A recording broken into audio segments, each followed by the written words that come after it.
reader lives 1,000 lives before he dies. The man who never reads lives only one. A famous quote by George R. Martin, an American novelist, short story writer, screenwriter, and television producer. Good day, everyone. Please allow me to introduce myself first. My name is KIRTHIKAA. I am 12 years old. I am studying at SJKT Masai Johor. I have lots of hobbies, and one of them is reading storybooks. Here, I decided to choose my favorite storybook and I read it for all of you. The title of the book is The Journey to the Center of the Earth by Bicara, which is an adaptation of Jules Verne. The author, Bicara, wrote a lot of books and was awarded with prizes for some of his creations. Now, let me tell you what is the story about. Axel, the enthusiastic and excitable nephew of illustrious professor and mineralogist Otto Lidenbrock, narrates the tale of the journey to the center of the earth. Professor Lidenbrock discovered an encrypted message from the 16th century Icelandic alchemist Arne Saknussemm. The professor wants to decipher the message but has trouble doing so. Luckily, his nephew Axel managed to decrypt the document. Therefore, Axel, Professor, and Hans undertook this journey. Three of them climbed the volcano crater and found the slope downwards. They managed to penetrate the depths of the earth. In some point, three of them were separated from each other.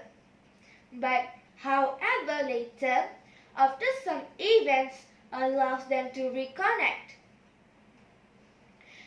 The travelers soon came to the shore of a vast underground sea. There, they see huge mushrooms which are identified as the giant champignons. In addition, there are more forms of fungi and bizarre plants. The travelers know that they have to cross a sea and do so.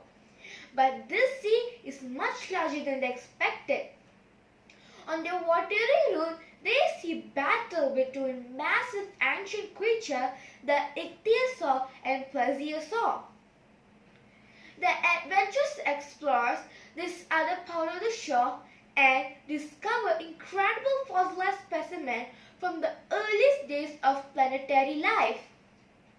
They even find entire preserved human bodies.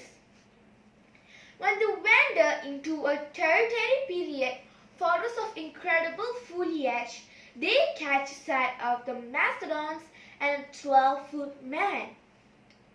Axel and his companions continue along Saknussemm's path, but are stopped by a huge boulder that must have lodged in the passageway sometime between his journey and their own.